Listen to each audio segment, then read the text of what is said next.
जी students, कल हमने जो लेक्चर पढ़ा था उसको फिर से थोड़ा सा रिवाइज कर लेते हैं, जिसमें हमने फोर्स के बारे में डिटेल से पढ़ा था। फोर्स क्या होता है, फोर्स की टाइप्स पढ़ी थी, जिसमें हमने लाइक पैरेलल फोर्सेस और अनलाइक पैरेलल फोर्सेस के बारे में स्टडी किया था। ठीक है, लाइक पैरेलल फोर्सेस कैसी थी, जिनमें तमाम फोर्सेस की डायरेक्शन एक जैसी हो।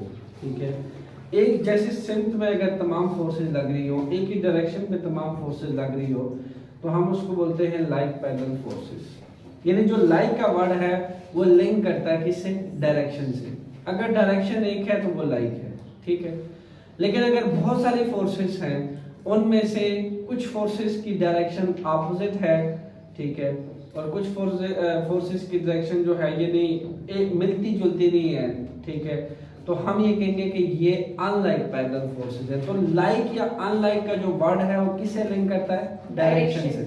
डायरेक्शन अपोजिट तो फिर अनलाइक, डायरेक्शन से तो लाइक। ये समझ आ गई बात। फिर हमने बात की थी बैलेंस फोर्स की। हमने कहा था कि चीजें इक्विलिब्रियम में कब रहती हैं, जब उन पे बैलेंस फोर्स लगती है। बैलेंस फोर्स से क्या मुराद था, मैंने कहा आपकी कॉपी, आपका पेन, आपकी बुक, आपका बैग, आप क्यों यहाँ चेयर पे बैठे होते हैं, क्योंकि बिकॉज बैलेंस फोर्स। चेयर आपके बुक, आपके पेन, आपके रजिस्टर को बैलेंस कर देती है। आपका वेट, आपके बुक, आपके कॉपी का जो वेट है डाउनवर्ड जितना लग रहा है, उसके बराबर का नॉर्मल रिएक्शन फोर्स जो है वो चेयर आप पे लगा लेती है, जिसको हम कहते हैं बैलेंस फोर्स। और दूसरा हमने इसका वर्ड ये भी निकाला था कि अगर कंबाइंड इफेक्ट जीरो हो, क्या इफेक्ट, कंबाइंड इफेक्ट जीरो हो, तो कंबाइंड जीरो हुआ ना, अगर 10 न्यूटन डाउनवर्ड वेट है और 10 न्यूटन टेबल आप पे ऊपर लगाएगी, तो दोनों के साथ 10 न्यूटन माइनस 10 न्यूटन आंसर क्या आएगा, जीरो। ऑपोजिट साइन के लिए फिजिक्स में नेगेटिव साइन लगता है, ऑपोजिट डायरेक्शन के लिए। अगर दो चीजों का डायरेक्शन ऑपोजिट है तो वहां हम नेगेटिव साइन लगाते हैं, और negative sign indicate opposite direction. ठीक हो गया, तो हमारे पास कंबाइंड इफेक्ट क्या हो गया, जीरो। ये किसके लिए होता है, बैलेंस के लिए। और अनबैलेंस के लिए कंबाइंड इफेक्ट कभी भी जीरो नहीं होता, अनबैलेंस के लिए। आज का हमारा टॉपिक है एडिशन ऑफ फोर्सेस। अब स्टूडेंट्स, आपको एक बात पता होनी चाहिए कि अगर आप बात करते हो स्केलर क्वांटिटी की, चैप्टर 2 में आप लोगों ने स्केलर वेक्टर के बारे में पढ़ा है। ठीक है, अगर आप बात करते हो स्केलर क्वांटिटी की, तो यहाँ साइड पे मैं इसको बता देता हूँ। स्केलर क्वांटिटी कैसी होती है, जो सिर्फ और सिर्फ न्यूमेरिक वैल्यू से एक्सप्लेन होती है। कैसी वैल्यू से, न्यूमेरिक वैल्यू से। न्यूमेरिक वैल्यू से एक्सप्लेन होती है, जैसे कि आपको बोल दिया जाए 25 kg। अब जो 25 kg है ये एक न्यूमेरिक वैल्यू है, ठीक, यानी मैथ्स अच्छी चीज का, किसी भी ऑब्जेक्ट का। और 25 kg जब आपको बोल दिया गया तो 25 kg के बाद नो एक्सप्लेनेशन नीडेड। ठीक है, पता चल रहा है कि 25 kg में आपके पास एक न्यूमेरिक वैल्यू, एक मैग्नीट्यूड, एक मिकदार है। ठीक है, यानी ये 25,000 ग्राम है, because 1 k stand for 1000। If you place 1000 k की जगह पे, तो फिर आपको 25,000 ग्राम मिल जाएगा। ठीक है, यानी एक न्यूमेरिक वैल्यू है, इसको बोलते थे आप स्केलर क्वांटिटी। अब जब आपको स्केलर क्वांटिटी ऐड करनी है ना, उसकी एडिशन करनी है, तो आप सिंपली इसको ऐड कर सकते हैं, जैसे आप मैथमेटिक्स करते हैं नॉर्मल। मैं आपसे कहूं कि आपको मैं 3-4 मैसेज दे दूं, M1, M2 और M3, M4। आपसे मैं कहूं मुझे इसकी एडिशन करके दो। चूंकि मैथ्स एक स्केलर क्वांटिटी है, गौर से सुनिएगा, मैथ्स एक स्केलर क्वांटिटी, इसको डायरेक्शन की जरूरत नहीं है, बिकॉज ये सिर्फ एक मिकदार है, एक क्वांटिटी है। सो अगर ये क्वांटिटी है तो ये बड़े इजीली मैथमेटिक्स में जैसे अलजेब्रिक सम होता है, जैसे अलजेब्रिक सम होता है, M1 plus M2 plus M3 plus M4 करके सम हो जाएगी, और आपका जो नेट रिजल्ट आएगा वो आपके पास टोटल मैथ्स हो जाएगा इन सब मैथ्स का। मेरी बात समझ रहे हैं? यानी यहाँ पे मुझे फर्दर एक्सप्लेनेशन नहीं देनी, only numerical magnitude is much enough. ठीक हो गया, यानी मैं अगर इसको कहूँ कि ये आपके पास 3 kg है, ये आपके पास 5 है, ये आपके पास 7 है, ये आपके पास 9 है, अब आप इसको ऐड करो और टोटल मास लेके आओ, +3 8 15 23 kg। ये आपके पास टोटल मास आ गया। अब आप मुझसे कभी ये नहीं पूछने वाले कि 23 kg किस डायरेक्शन में है, नॉर्थ में है, ईस्ट में है, ये मास किस डायरेक्शन में जा रहा, नो वे। आपसे मास की बात की थी, आपको मास बता दिया गया, एक मैग्नीट्यूड बता दिया गया। लेकिन अब मैं आपसे पूछता हूं कि अगर बात करनी जाए फोर्स की, तो मैं अगर इसी जैसी फोर्सेस ऐड करना चाहूं, 3 Newton, 5 newton plus 6 Newton plus 9 Newton, आपका न्यूमेरिक वैल्यू तो आपके पास आ गई, स्केलर में न्यूमेरिक वैल्यू आ गई थी, आपको डायरेक्शन की जरूरत नहीं पड़ी। लेकिन जब आप किसी वेक्टर को ऐड करते हो, जैसा कि फोर्स है, तो आपने मुझसे लाजमी पूछना है इसकी डायरेक्शन क्या है। 3 न्यूटन किस डायरेक्शन में लग रही है, ठीक है, ये किस डायरेक्शन में लग रही है, ये इसकी डायरेक्शन क्या है, इसकी डायरेक्शन क्या है। हर इंडिविजुअल फोर्स की आप मुझसे डायरेक्शन जानने की कोशिश करोगे, तब भी आप किसी रिजल्ट पे पहुंच सकते हो। वेक्टर क्वांटिटी के लिए, स्केलर के लिए आपने मैग्नीट्यूड ऐड कर दिया, story finish.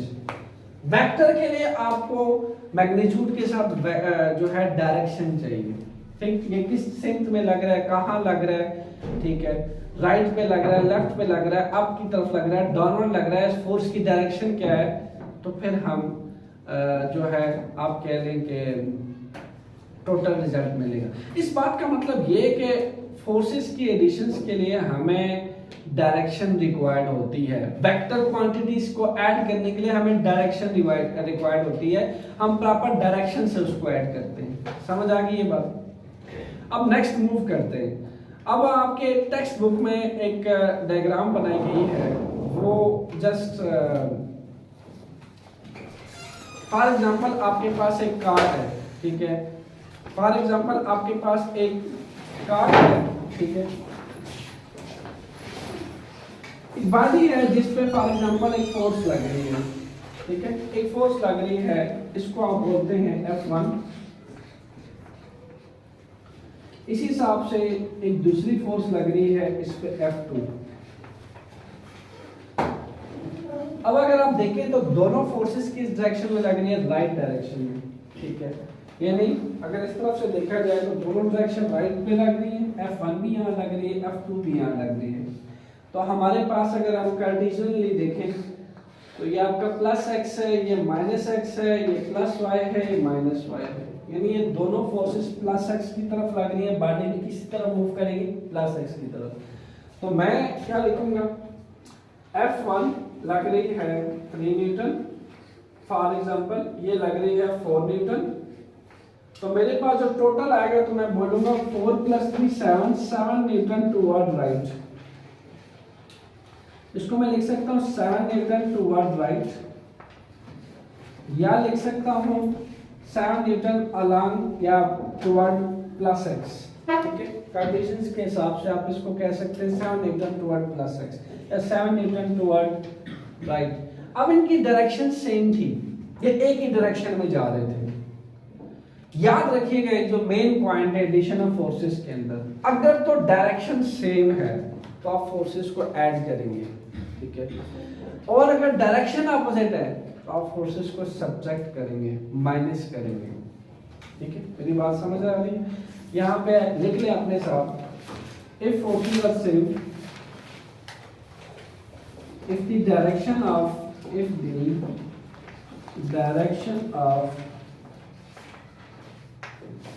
forces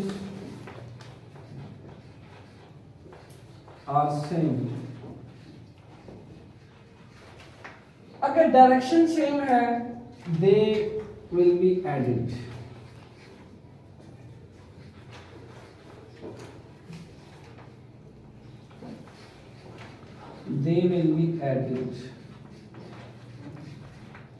by using vector law of addition,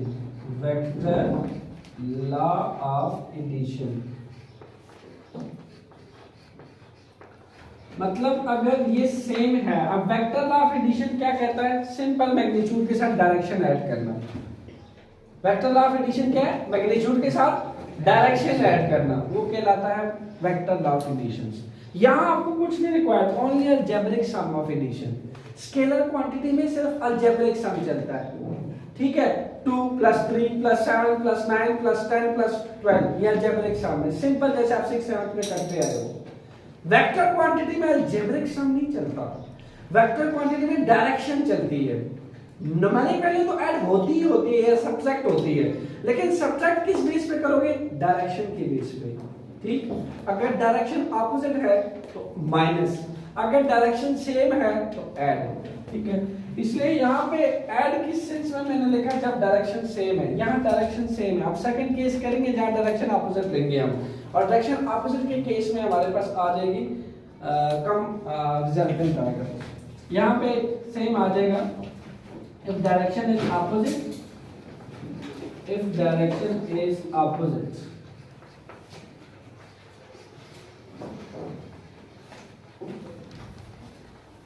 तो क्या होगा? Forces will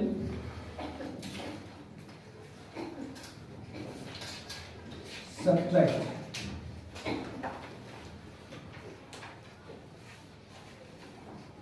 अगर डायरेक्शन अपोजिट है तो फिर फोर्सेस क्या होंगी? सब्ट्रैक्ट होंगी। अब सेकंड केस लेते हैं। हमारे पास यहाँ पे इस बॉडी के ऊपर है, सेम बॉडी है, ये केस नंबर 1 था, केस नंबर 2 लेते हैं। हुआ क्या कि इसके प्लस नेगेटिव, यहाँ पे जो बंदा खड़ा है नेगेटिव एक्सिस पे 4 न्यूटन फोर्स लगा रहा है यहाँ से, ठीक है, 4 न्यूटन। फिर यहाँ एक पर्सन खड़ा है, वो इस पे यहाँ से ये भी 4 न्यूटन फोर्स लगा रहा है। याद रखिएगा इनकी डायरेक्शन और इसकी डायरेक्शन क्या होगी? Opposite, they are not alike, ये लाइक पैरेलल फोर्स नहीं है। एक तो आपको एग्जांपल भी मिल गई है अनलाइक पैरेलल फोर्स की। अब होगा क्या? कंबाइनली हम क्या करेंगे? अगर ये स्केलर क्वांटिटी होती तो इसका आंसर क्या आता? 8, बट ये वेक्टर क्वांटिटी है, अब इसका आंसर क्या आएगा? 0। व्हाई? क्योंकि डायरेक्शन ऑपोजिट तो माइनस, डायरेक्शन सेम तो प्लस। तो क्या होने वाला है? 4 Newton minus 4 Newton combined effect, तो इसका आने वाला है बिल्कुल 0 न्यूटन। यानी ये जो बॉडी है ना, इसने यहां को मूव करना ना पीछे को जाना है, जगह पे ठहरे रहना है इसने। ये वही बात हुई कि ये बुक है, डस्टर है, मोबाइल है, आपकी चीजें पड़ी हुई है और वो एक जगह पे कहीं नहीं मूव कर रही, एक जगह पे स्टक हुई हुई। क्यों? क्योंकि अपवर्ड नॉर्मल फोर्स और डाउनवर्ड वेट एक दूसरे को बैलेंस करते हैं और चीज स्टक पड़ी रहती है, उसको कुछ नहीं रहता, क्योंकि उसका कंबाइन इफेक्ट 0 हो जाता है, फोर्स 0 हो जाती है। अब मैं ये नहीं कह रहा कि इस पे फोर्स नहीं लग रही, लग रही है, बट आंसर 0 का मतलब ये है कि फोर्स का कोई असर नहीं है इसके ऊपर, 0 न्यूटन फोर्स है। और 0 न्यूटन फोर्स बॉडी को क्या करेगी? कुछ भी नहीं, बॉडी बिल्कुल नॉर्मल रेस्ट पे पड़ी रहेगी। जैसा कि इस पे 2 पर्सन एट अ टाइम यहां से खींच रहा है, वहां अपोजिट से खींच रहा है, बट ये रेस्ट पे है, इसको कुछ नहीं हो रहा अभी इस वक्त। ठीक हो गया? Why? Vector law of addition. अगर ये स्केलर होती तो आंसर क्या आना था? 8, क्योंकि यहाँ पे अलजेब्रिक सम ऑफ एडिशन है। इसको लिख सकते हैं बेशक आप, वेक्टर में क्या होती है? Algebraic sum of addition, sorry scalar में अलजेब्रिक सम ऑफ एडिशन होती है, वेक्टर में vector law of addition. Vector law of addition में हम डायरेक्शन को सामने रखते हुए चीजों को ऐड और सब्ट्रैक्ट करते हैं। अलजेब्रिक सम में हमें डायरेक्शन से कोई लेना देना नहीं, मैग्नीट्यूड को उठाओ प्लस माइनस करो बस, ठीक है, सिर्फ न्यूमेरिक वैल्यू उठाओ। मैथ आपके पास क्या है? मैथ तो आपके पास एक स्केलर है। लेंथ आपके पास क्या है? एक स्केलर है। डिस्टेंस क्या है? एक स्केलर है। हमें इनके डायरेक्शन से कोई लेना देना नहीं है। 3 metre plus 5 metre plus 8 metre plus 11 metre add करो बस। बट अगर बात की जाएगी डिस्प्लेसमेंट की, वेलोसिटी की, एक्सेलरेशन की, तो ये वेक्टर क्वांटिटी है, दे नीड डायरेक्शन। आपको डायरेक्शन से इसको एक्सप्लेन करना होगा। बात समझ आ गई यहां तक? फिर आपके सामने थर्ड केस लिया गया है। एक 4 न्यूटन फोर्स किसी बॉडी पे ली जा रही है। इसको थोड़ा ऊपर से मैं रब कर लेता हूं ताकि नीचे ना जाएगा। एक आपके पास है 4 न्यूटन फोर्स, इसी बॉडी यहां से लग गई। अच्छा, फिर एक आपके पास ये एरो थोड़ा ज्यादा खींचा हुआ है 7 मीटर। अच्छा, चूंकि फोर्स एक वेक्टर क्वांटिटी है, बड़ी इंपॉर्टेंट बात याद करने लगा, सुनिएगा, फोकस करें। यहाँ पे मैंने इस एरो को जरा लेंथी डाला है, ये एरो जरा शॉर्ट डाली है। जानते हैं क्यों? क्योंकि इनका न्यूमेरिक वैल्यू जो है वो डिफरेंट है। ये 4 न्यूटन है, ये जो एरो की लेंथ है ना वो मैग्नीट्यूड के लिहाज से डालते हैं। छोटा मैग्नीट्यूड तो छोटी लेंथ की एरो, बड़ा मैग्नीट्यूड तो बड़े लेंथ की arrow. 7 Newton is bigger than 4 Newton, that's why यहाँ बड़ी लेंथ है। ठीक है, यानी हम जो वेक्टर क्वांटिटी उसको दो तरह से रिप्रेजेंट करते हैं। दो तरीके हैं वेक्टर क्वांटिटी को रिप्रेजेंट करने के। पहला, या तो मैं फोर्स के ऊपर बार डाल दूं ऐसे, यानी फोर्स है उसके ऊपर आप बार डाल दें, या फिर अगर आपको ऐसे नहीं रिप्रेजेंट करना, आपको ग्राफिकली रिप्रेजेंट करना है, तो ग्राफिकली मैं इस एरो से रिप्रेजेंट करूंगा इसको। ये एरो बतलाएगा इसकी डायरेक्शन, ये एरो बताएगा इसकी डायरेक्शन, और इसकी जो लेंथ है ये वाली, ये बताएगी इसकी न्यूमेरिक मैग्नीट्यूड, कि इसका मैग्नीट्यूड कितना है।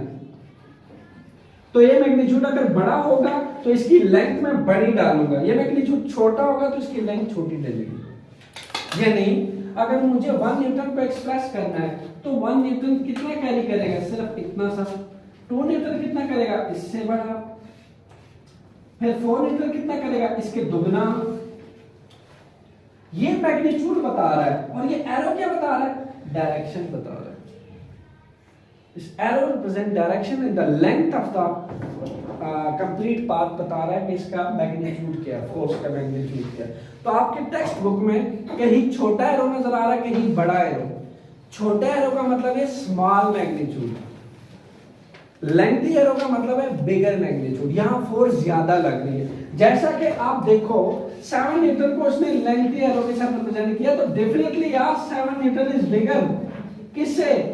4 न्यूटन से। तो that's why it will carry a lengthy arrow, it will carry a small arrow. समझ आ गई? 7 Newton is bigger than 4 Newton. और ये बताता है डायरेक्शन, क्योंकि दोनों की डायरेक्शन यहाँ राइट की तरफ लग रही है। यहाँ से मैं खड़े होकर बता देता हूँ, दोनों की डायरेक्शन ये लग रही है। ये छोटी है, ये बड़ी है, इसलिए इसको ज्यादा आगे खींचा गया। ठीक हो गया, इसकी लेंथ ज्यादा दी हुई है। तो मैंने बता दिया ये जो लेंथ ऑफ आपके पास एरो होता है ये वाला, ठीक है, ये आपका मैग्नीट्यूड बताता है और ये डायरेक्शन बताता है। और फोर्स को अगर वैसे हमने रिप्रेजेंट करना हो तो हम बार से रिप्रेजेंट करते हैं। अच्छा, मोस्ट इंपॉर्टेंट पार्ट, स्केलर को अलजेब्रिक सम ऑफ एडिशन से, वेक्टर को वेक्टर लॉ ऑफ एडिशन से। Algebraic sum just like this, आप ने जितने स्केलर क्वांटिटीज उठाएंगे आप एज इट इज उसको सम कर देंगे, लेकिन आप वेक्टर क्वांटिटी को डायरेक्ट सम नहीं कर सकते। You need a vector law of additions, ठीक है, you need a directions to add them. तो यहाँ पे हम डायरेक्शंस के थ्रू इसको ऐड कर रहे हैं। अच्छा, अब केस क्या है यहाँ पे आपको अगर देखा जाए, अनलाइक पैरेलल अनलाइक फोर्स है ये आपके पास, लाइक पैरेलल फोर्स तो है, सॉरी ये लाइक पैरेलल फोर्स है क्योंकि डायरेक्शन एक जैसी है, बट देखा जाए तो ये फोर्स बड़ी है, ये फोर्स छोटी है, चूंकि डायरेक्शन एक जैसी है, सो वी विल अनलाइक। नहीं ये लाइक है, these are like, answer is 11 Newton. Total ये बॉडी के ऊपर कितना इंपैक्ट लग रहा है? 11 न्यूटन की फोर्स लग रही है इसके ऊपर, कंबाइनली 11 न्यूटन की लग रही है। तो ये बात समझ आ रही है? दोनों आप ऐड करने वाले, दे आर लाइक क्योंकि डायरेक्शन सेम है, ठीक है। अच्छा, जब ये यहाँ थी तब ये रुकी हुई थी, क्योंकि यहाँ पे एक दूसरे के इफेक्ट को कैंसिल कर रहे थे। 4 न्यूटन से यहाँ से एक खींच रहा है, यहाँ से इसको खींच रहा है, तो कुछ नहीं हो रहा, बॉडी एक जगह में स्टक है क्योंकि उसका कंबाइंड नेट फोर्स जो है वो 0 आ रहा है। यहाँ हमारे पास 7 न्यूटन आ रहा था, 4 + 3 7। अच्छा, फिर नेक्स्ट चीज आपको बताता है, केस नंबर जो है वो 4 देख लेते हैं। इसी को मैं मिटा देता हूँ, यही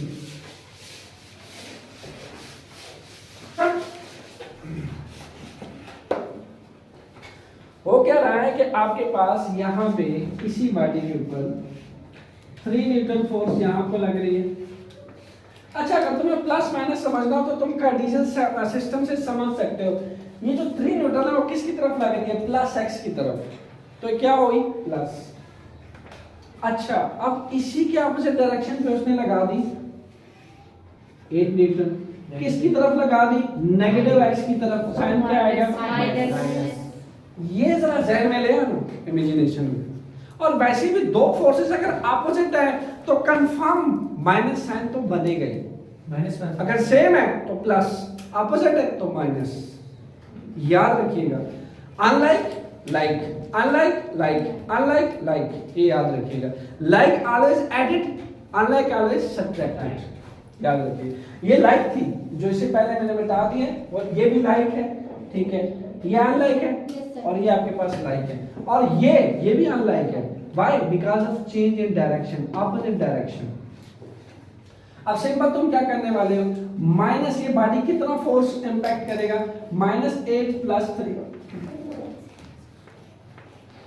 ये बॉडी आगे को आगे या पीछे को जाएगा? बताओ, बॉडी आगे को आगे या पीछे को आएगा? वेरी गुड, बॉडी पीछे को जाएगा, क्योंकि -8 इसको -x की तरफ लेके जाएगा।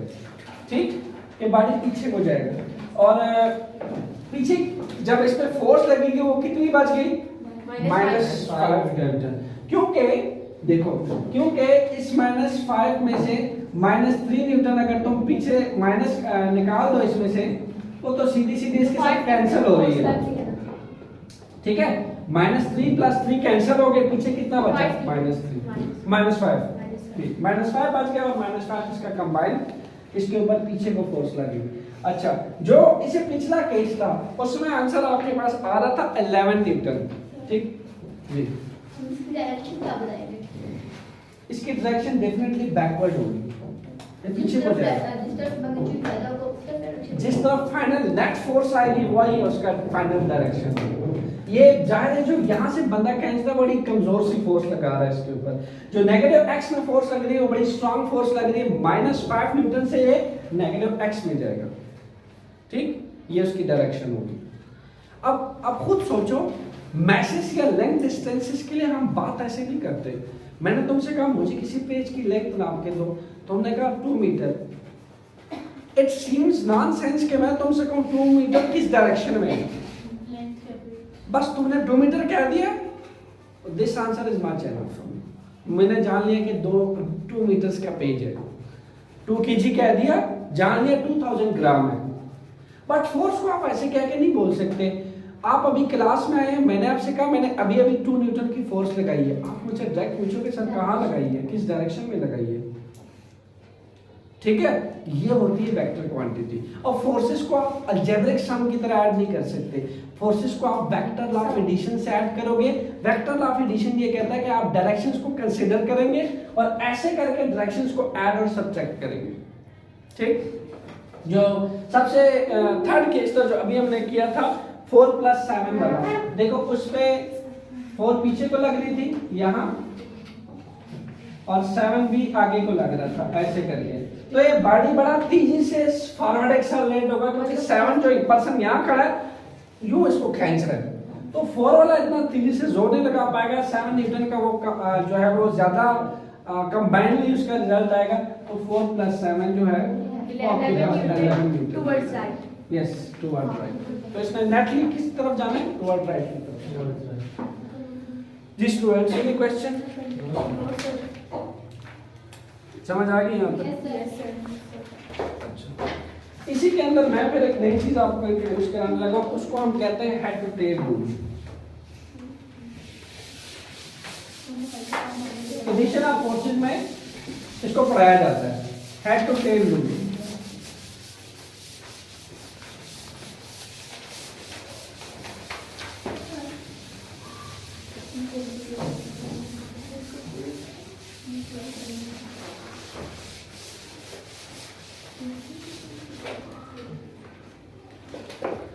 सो हेड टू टेल रूल क्या कहता है? ये इसी लेक्चर का पार्ट है। ठीक है, हम वेक्टर क्वांटिटी को ऐड करते हैं किस रूल से? हेड टू टेल रूल से। सर किस क्वांटिटी को करते हैं? वेक्टर क्वांटिटी को। स्केलर का तो स्टोरी फिनिश कर दी ना, अलजेब्रिक सम ऑफ एडिशन बस। जबकि वेक्टर के लिए क्या यूज करते हो, head to tail rule use करते हो, ठीक है। ये हेड टू टेल रूल किसके लिए यूज होता है, वेक्टर क्वांटिटी के लिए।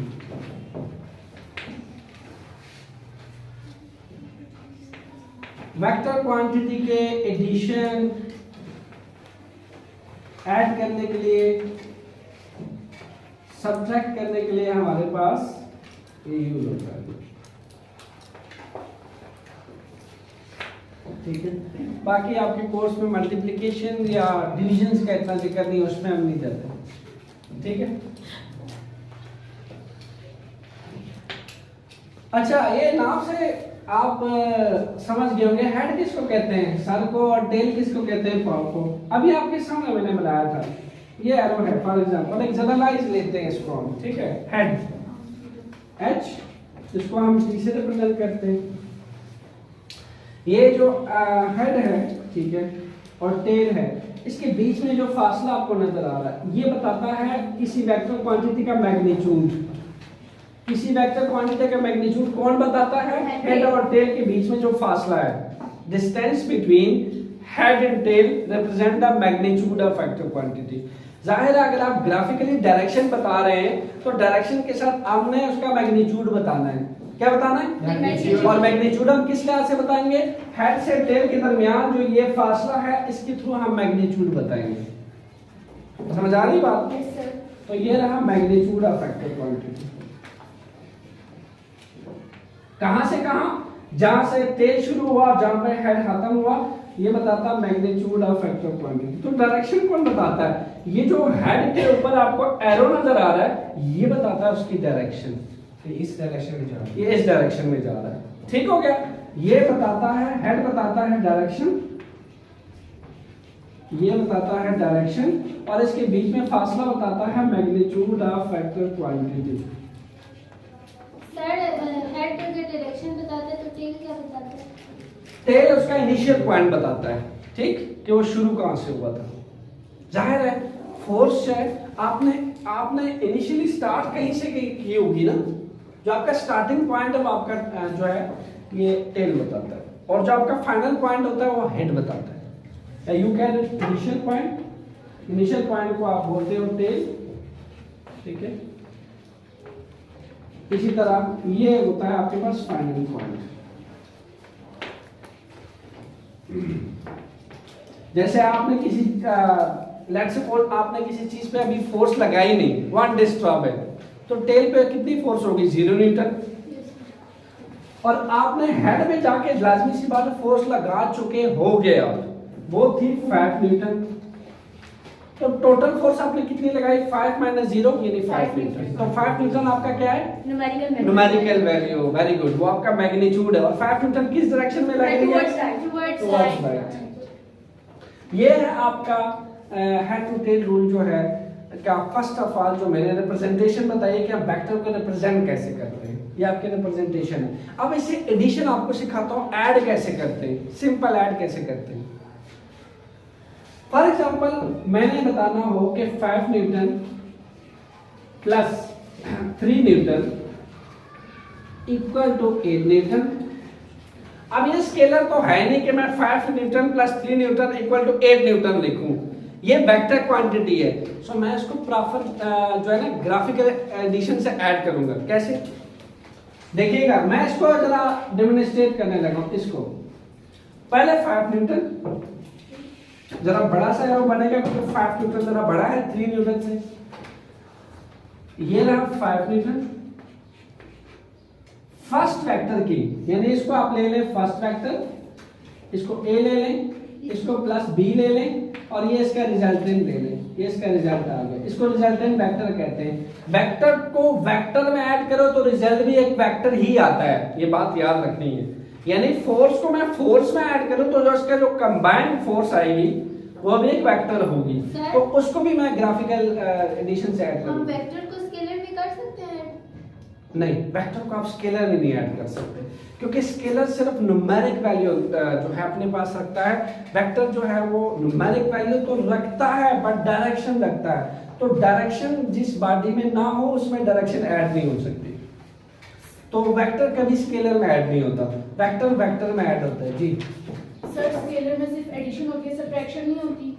स्केलर में सब्ट्रैक्शन भी हो सकती है, अलजेब्रिक में आप करते हो ना सारा कुछ, बट उसमें आप कह लो कि डायरेक्शंस नहीं होती, ठीक है, डायरेक्शन आप नहीं डालते, बाकी आप न्यूमेरिक वैल्यू के साथ प्लस माइनस मल्टीप्लाई डिवाइड सब कुछ करते हो, बट वहां वेक्टर लॉ ऑफ एडिशन नहीं चलता, वहां सिंपल अलजेब्रिक सम चलता है। साइन अगर दिया यहाँ- तो कर देंगे, अदरवाइज कोई यस यहाँ अलजेब्रिक सम नहीं चलता, यहाँ वेक्टर लॉ ऑफ एडिशन चलता है। किसको? उसमें वेक्टर के केस में। अच्छा 5 न्यूटन ये लगा, हमने फर्स्ट वेक्टर का 5 न्यूटन के हेड को 3 न्यूटन के टेल पे रखना है स्टूडेंट्स, ये देखिएगा, ये वाला फर्स्ट वेक्टर के हेड को सेकंड वेक्टर के टेल पे रखना है, ठीक हो गया, रख दिया। फिर से सुने, यहां देखें, फर्स्ट वेक्टर के हेड को दूसरे वेक्टर के टेल पे रखा है। क्या कहा था? ये इसका टेल है, ये इसका हेड है, पहले का हेड दूसरे का टेल। अब चूंकि इसको ऐड करने की बारी है, अब इसका रिजल्ट लिखने लगा हूं, क्या होगा? जो रिजल्टेंट है उसका हेड आपने लास्ट वेक्टर के हेड पे रख देना है। फिर से रिपीट कर रहा हूं, फर्स्ट का हेड दूसरे के टेल पे, फिर लास्ट जो रह जाएगा, जैसे यहाँ पे लास्ट कौन सा है? 3 है, इसका हेड 8 न्यूटन के हेड पे रख देना है। ये बन गया आपका रिजल्टेंट वेक्टर, जो कि बराबर हो जाएगा 8 न्यूटन के, जो कि कंबाइन इफेक्ट से आया है। 5 न्यूटन प्लस 3 न्यूटन 8 न्यूटन, ये है हेड टू टेल रूल। ठीक, अब मैं जरा 3 को आपको ऐड करके दिखाता हूं। 3 का एडिशन सीख ले मेरे साथ। फर्स्ट का हेड दूसरे का टेल, नेक्स्ट का हेड नेक्स्ट के टेल पे, फिर उससे नेक्स्ट का हेड, जब लास्ट वेक्टर रह जाए तो रिजल्टेंट का हेड उसके हेड पे रख देंगे, ये कहते हैं हेड टू टेल रूल। अब 3 करके ऐड करते हैं इसको, ए बी प्लस सी, इसको जरा ऐड करना सीखते हैं। ठीक है, ये आपके पास रिजल्टेंट है। कैसे ऐड करते हैं? आपके पास आ गया ए